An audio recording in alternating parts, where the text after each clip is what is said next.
भगवते वासुदेवाय। द्वितीय अध्याय श्लोक 23। नैनं छिन्दन्ति शस्त्राणि नैनं दहति पावकः न चैन क्लेदयन्त्यपो न शोषयति मारुतः।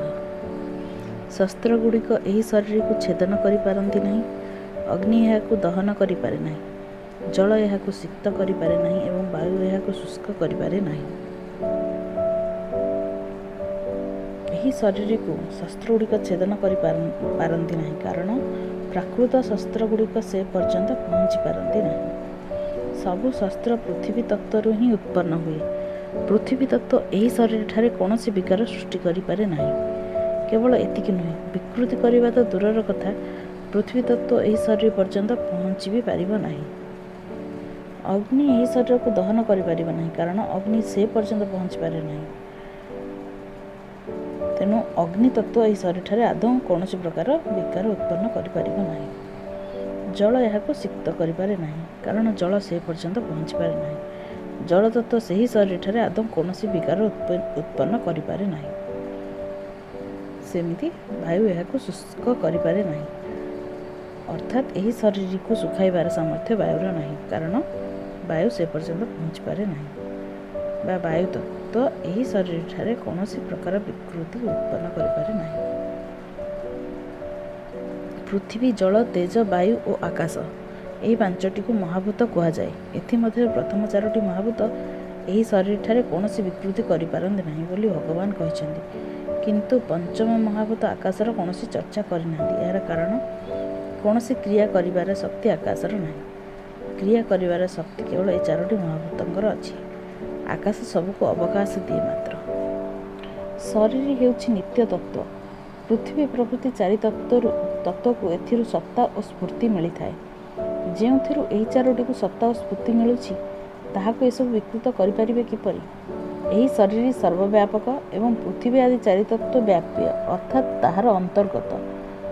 ବ୍ୟାପ୍ୟ ବସ୍ତୁ ବ୍ୟାପକର କିପରି କ୍ଷତି କରିପାରିବେ? ତାହାର କ୍ଷତି କରିବା ଅସମ୍ଭବ। ଏଠାରେ ଯୁଦ୍ଧ ପ୍ରସଙ୍ଗ ଚାଲିଛି। ଏ ସମସ୍ତ ସମ୍ବନ୍ଧୀ ମରିଯିବେ, ଏ କଥାକୁ ନେଇ ଅର୍ଜୁନ ଶୋକ କରୁଛନ୍ତି। ତେଣୁ ଭଗବାନ କହୁଛନ୍ତି ଯେ ଏମାନେ କିପରି ମରିଯିବେ? ସେ ପର୍ଯ୍ୟନ୍ତ ତ ଅସ୍ତ୍ରଶସ୍ତ୍ର ଗୁଡ଼ିକର କ୍ରିୟା ବି ପହଞ୍ଚିପାରେ ନାହିଁ, ଅର୍ଥାତ୍ ଶସ୍ତ୍ର ଦ୍ୱାରା ଶରୀର କଟିଗଲେ ମଧ୍ୟ ଶରୀର କଟେ ନାହିଁ। ଅଗ୍ନ୍ୟାସ୍ତ୍ର ଦ୍ୱାରା ଶରୀର ଜଳିଗଲେ ମଧ୍ୟ ଶରୀର ଜଳେ ନାହିଁ। ବରୁଣାସ୍ତ୍ର ଦ୍ୱାରା ଶରୀର ଓଦା ହୋଇଗଲେ ମଧ୍ୟ ଶରୀର ଓଦା ହୁଏ ନାହିଁ। ଏବଂ ବାୟବ୍ୟାସ୍ତ୍ର ଦ୍ୱାରା ଶରୀର ଶୁଖିଗଲେ ମଧ୍ୟ ଶରୀର ଶୁଖେ ନାହିଁ। ତାତ୍ପର୍ଯ୍ୟ ହେଉଛି, ଅସ୍ତ୍ରଶସ୍ତ୍ର ଦ୍ୱାରା ଶରୀର ମଲେ ମଧ୍ୟ ଶରୀର ମରେ ନାହିଁ, ତାହା ଅକ୍ଷୁର୍ଣ୍ଣ ରହେ। ସୁତରାଂ ଏ କଥାରେ ଶୋକ କରିବା ତୁମର ଅଜ୍ଞତା ମାତ୍ର। ଶ୍ଲୋକ 24। ଏହି ଶରୀରକୁ ଛେଦନ କରାଯାଇପାରେ ନାହିଁ, ଜଳା ଯାଇପାରେ ନାହିଁ, ଆର୍ଦ୍ର କରାଯାଇପାରେ ନାହିଁ ଓ ଶୁଷ୍କ କରାଯାଇପାରେ ନାହିଁ, କାରଣ ଏହା ନିତ୍ୟ, ସର୍ବବ୍ୟାପୀ, ଅଚଳ, ସ୍ଥାଣୁ ଓ ଅନାଦି। ସ୍ୱୟଂ ଦେହଗତ ନୁହେଁ, ଏହା ସର୍ବଗତ। ଏପରି ଅନୁଭବ ହେବା ହିଁ ଜୀବନ ମୁକ୍ତି। ସଂସାରରେ ଶରୀର ରହୁଥିବା ପରି ଆମେ ଶରୀରରେ ରହୁନାହିଁ। ଶରୀର ସହିତ ଆମର କେବେ ହେଲେ ମିଳନ ହେଉନାହିଁ, ହେବ ନାହିଁ କି ହୋଇପାରିବ ନାହିଁ। ଶରୀର ଆମଠାରୁ ବହୁତ ଦୂରରେ, ମାତ୍ର କାମନା, ମମତା ଓ ତାଦାତ୍ମ୍ୟ ଯୋଗୁଁ ଆମକୁ ଶରୀର ସହିତ ଏକତ୍ୱ ପ୍ରତୀତ ହେଉଛି। ଏ ଦେହି ପ୍ରତ୍ୟକ୍ଷ ଦୃଷ୍ଟିଗୋଚର ହୁଏ ନାହିଁ। ଏହା ଚିନ୍ତନର ବିଷୟ ନୁହେଁ, ଏହାକୁ ନିର୍ବିକାର କୁହାଯାଏ। ତେଣୁ ଏ ଦେହିକୁ ଏପରି ଜାଣି ଶୋକ କରିବା। ଶରୀର ଓ ସଂସାର ଯେପରି ସ୍ଥୂଳ ରୂପରେ ଦେଖାଯାଏ, ଏହି ଶରୀର ସେହିପରି ସ୍ଥୂଳ ରୂପରେ ଦେଖାଯାଏ ନାହିଁ, କାରଣ ଏହା ସ୍ଥୂଳ ସୃଷ୍ଟିର ଊର୍ଦ୍ଧ୍ୱରେ। ମନ, ବୁଦ୍ଧି ପ୍ରଭୃତି ଦୃଷ୍ଟିଗୋଚର ନ ହେଲେ ବି ଆମେ ସେଗୁଡ଼ିକ ବିଷୟରେ ଚିନ୍ତନ କରିପାରୁ, ଅର୍ଥାତ୍ ସେଗୁଡ଼ିକ ଚିନ୍ତନର ବିଷୟ। ମାତ୍ର ଦେହି ଚିନ୍ତନର ବିଷୟ ମଧ୍ୟ ନୁହେଁ, କାରଣ ଏହା ସୂକ୍ଷ୍ମ ସୃଷ୍ଟିର ଊର୍ଦ୍ଧ୍ୱରେ।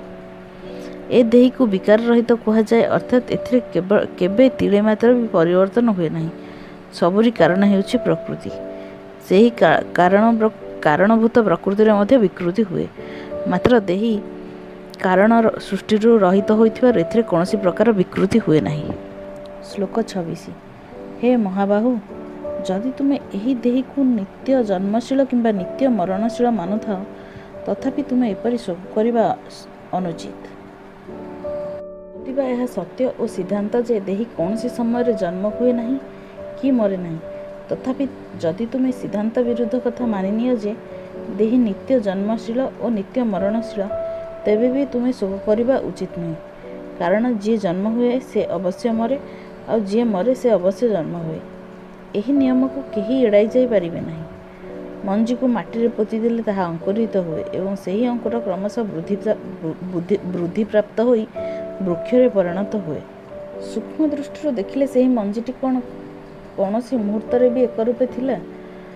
ମାଟିରେ ତାହା ନିଜର କଠିନ ରୂପ ତ୍ୟାଗ କରି କୋମଳ ରୂପ ଧରିଲା, ତାପରେ କୋମଳ ରୂପ ଛାଡ଼ି ଅଙ୍କୁର ରୂପ ଧରିଲା, ତାପରେ ଅଙ୍କୁର ରୂପ ଛାଡ଼ି ବୃକ୍ଷ ରୂପ ଧରିଲା ଓ ପରିଶେଷରେ ଆୟୁ ସମାପ୍ତ ହେବାରୁ ତାହା ଶୁଖିଗଲା। ଏହି କ୍ରମରେ ବୀଜ କ୍ଷଣେ ମାତ୍ର ଏକରୂପେ ରହୁନାହିଁ, ପ୍ରତିକ୍ଷଣ ବଦଳୁଅଛି। ଯଦି ବୀଜ କ୍ଷଣେ ମାତ୍ର ଏକରୂପେ ରହୁଥାନ୍ତା, ତେବେ ବୃକ୍ଷର ଶୁଖିବା ପର୍ଯ୍ୟନ୍ତ କ୍ରିୟା କିପରି ହୋଇଥାନ୍ତା? ସେ ପ୍ରଥମ ରୂପକୁ ଛାଡ଼ିଲା, ଏହା କ'ଣ ତା'ର ମରଣ ଏବଂ ଦ୍ୱିତୀୟ ରୂପ ଧାରଣ କଲା, ଏହା ତା'ର ଜନ୍ମ। ଏହିପରି ସେ ପ୍ରତିକ୍ଷଣ ମରୁଥିଲା ଓ ଜନ୍ମ ହେଉଥିଲା। ଏହି ଶରୀରଟି ଠିକ୍ ସେହି ବୀଜ ପରି ବହୁତ ଶୁକ୍ର କ୍ଷଣେ ମାତ୍ର ଏକରୂପେ ନ ରହି ବଦଳୁଥିଲା, ଅର୍ଥାତ୍ ତାହାର ପ୍ରତିକ୍ଷଣ ଜନ୍ମ ମୃତ୍ୟୁ ହେଉଥିଲା। ଭଗବାନ କହୁଛନ୍ତି, ଯଦି ତୁମେ ଶରୀରକୁ ଶରୀର ଭଳି ନିତ୍ୟ ଜନ୍ମ ମରଣଶୀଳ ମାନୁଥାଅ, ତେବେ ବି ଏହା ଶୋକର ବିଷୟ ହୋଇପାରିବ ନାହିଁ। ଶ୍ଲୋକ 27। କାରଣ ଯିଏ ଜନ୍ମ ହୋଇଛି ତା'ର ମୃତ୍ୟୁ ସୁନିଶ୍ଚିତ ଏବଂ ଯିଏ ମରିଛି ତା'ର ଜନ୍ମ ମଧ୍ୟ ସୁନିଶ୍ଚିତ। ଜନ୍ମ ମରଣ ପ୍ରବାହର ପରିହାର ହୋଇପାରିବ ନାହିଁ, ତେଣୁ ତୁମେ ଏ ବିଷୟରେ ଶୋକ କରିବା ଉଚିତ ନୁହେଁ। ଏ କଥା ସମସ୍ତେ ଜାଣନ୍ତି ଯେ ସୂର୍ଯ୍ୟ ଉଦୟ ହୋଇଛନ୍ତି ମାନେ ଅସ୍ତ ନିଶ୍ଚୟ ହେବେ ଏବଂ ଅସ୍ତ ହେବେ ମାନେ ଉଦୟ ନିଶ୍ଚୟ ହେବେ। ତେଣୁ ସୂର୍ଯ୍ୟ ଅସ୍ତ ହେଲେ ମନୁଷ୍ୟ ଚିନ୍ତା ଓ ଶୋକ କରେ ନାହିଁ। ଠିକ୍ ସେହିପରି ହେ ଅର୍ଜୁନ, ଯଦି ତୁମେ ଭାବୁଛ ଯେ ଶରୀର ସମେତ ଭୀଷ୍ମ, ଦ୍ରୋଣ ପ୍ରଭୃତି ସମସ୍ତେ ମରିଯିବେ, ତେବେ ସେମାନେ ପୁଣି ଶରୀର ଧରି ମଧ୍ୟ ଜନ୍ମ ହେବେ। ସୁତରାଂ ଏ ଦୃଷ୍ଟିରୁ ମଧ୍ୟ ଶୋକ ହୋଇପାରିବ ନାହିଁ। ଶ୍ଲୋକ 28। ହେ ଭାରତ, ଜନ୍ମ ପୂର୍ବରୁ ସକଳ ପ୍ରାଣୀ ଅବ୍ୟକ୍ତ ଥିଲେ ଏବଂ ମୃତ୍ୟୁ ପରେ ମଧ୍ୟ ଅବ୍ୟକ୍ତ ହୋଇଯିବେ। କେବଳ ମଧ୍ୟକାଳରେ ହିଁ ବ୍ୟକ୍ତ ଭଳି ଦେଖାଯାଉଛନ୍ତି। ଏଥିରେ ଶୋକ କରିବାର କ'ଣ ଅଛି? ସକଳ ପ୍ରାଣୀ ମଧ୍ୟକାଳରେ ଅର୍ଥାତ୍ ଜନ୍ମ ପରେ ଓ ମୃତ୍ୟୁ ପୂର୍ବରୁ ଦେଖାଯାଆନ୍ତି। ଯେପରି ଶୋଇବା ପୂର୍ବରୁ ସ୍ୱପ୍ନ ନଥାଏ ଓ ଜାଗିବା ପରେ ମଧ୍ୟ ସ୍ୱପ୍ନ ରହେ ନାହିଁ, ସେହିପରି ଏ ପ୍ରାଣୀମାନଙ୍କ ଶରୀରର ପ୍ରଥମରୁ ଅଭାବ ଥିଲା ଓ ପରେ ଅଭାବ ମଧ୍ୟ ରହିବ, କିନ୍ତୁ ମଧ୍ୟକାଳରେ ଭାବ ପରି ଦେଖାଯାଉଥିଲେ ମଧ୍ୟ ବସ୍ତୁତଃ ପ୍ରତିକ୍ଷଣ ଏଗୁଡ଼ିକର ଅଭାବ ହେଉଛି। ଶ୍ଲୋକ 28। କେହି ଏ ଶରୀରକୁ ଆଶ୍ଚର୍ଯ୍ୟ ପରି ଦେଖେ ବା ଅନୁଭବ କରେ, ସେହିଭଳି ଆଉ କେହି ଏହାକୁ ଆଶ୍ଚର୍ଯ୍ୟ ପରି ବର୍ଣ୍ଣନା କରେ ତଥା ଅନ୍ୟ କେହି ଏହାକୁ ଆଶ୍ଚର୍ଯ୍ୟ ପରି ଶୁଣେ ଏବଂ ଏହାକୁ ଶୁଣିକରି ମଧ୍ୟ କେହି ଜାଣେ ନାହିଁ, ଅର୍ଥାତ୍ ଏହା ଦୁର୍ବିଜ୍ଞେୟ। କେବଳ ଶୁଣିଦେଲେ ପରମାତ୍ମା ତତ୍ତ୍ୱକୁ ଜାଣିପାରିବା ନାହିଁ, ବରଂ ଶୁଣିକରି ତଦନୁସାରେ ଉପାସନା କଲେ ଜାଣିପାରିବା। ପରମାତ୍ମା ତତ୍ତ୍ୱର ବର୍ଣ୍ଣନା କରୁଥିବା ବ୍ୟକ୍ତି ଯଦି ଅନୁଭବୀ ହୋଇଥାନ୍ତି ଏବଂ ଶ୍ରୋତା ଯଦି ଶ୍ରଦ୍ଧାଳୁ ଓ ଜିଜ୍ଞାସୁ ହୋଇଥାନ୍ତି, ତେବେ ତତ୍କ୍ଷଣାତ୍ ଜ୍ଞାନ ଲାଭ ହୋଇପାରେ। ଶ୍ଲୋକ 30। ହେ ଭରତ ବଂଶଜ ଅର୍ଜୁନ, ସମସ୍ତଙ୍କ ଦେହରେ ଏ ଦେହୀ ମଧ୍ୟ ନିତ୍ୟ ଅବଧ୍ୟ। ତେଣୁ ସମସ୍ତ ପ୍ରାଣୀଙ୍କ ପାଇଁ ଅର୍ଥାତ୍ କୌଣସି ପ୍ରାଣୀ ପାଇଁ ତୁମେ ଶୋକ କରିବା ଉଚିତ ନୁହେଁ। ଦେବତା, ପଶୁ, ପକ୍ଷୀ, କୀଟ, ପତଙ୍ଗ ପ୍ରଭୃତି ସ୍ଥାବର ଓ ଜଙ୍ଗମ ସକଳ ପ୍ରାଣୀଙ୍କ ଶରୀରରେ ଦେହୀ ନିତ୍ୟ ଅବଧ୍ୟ ଅର୍ଥାତ୍ ଅବିନାଶୀ। ଶରୀର ବିନାଶୀ, ତାହାର ସ୍ୱଭାବ ନାଶବାନ, ତାହା ପ୍ରତିକ୍ଷଣ ନଷ୍ଟ ହେଉଛି, କିନ୍ତୁ ନିଜ ନିତ୍ୟ ସ୍ୱରୂପର କେବେ ବିନାଶ ହୁଏ ନାହିଁ। ଯଦି ଏହି ବାସ୍ତବିକତାକୁ ଜାଣି ନିଆଯାଏ, ତେବେ ଶୋକ ହେବା ସମ୍ଭବ ନୁହେଁ।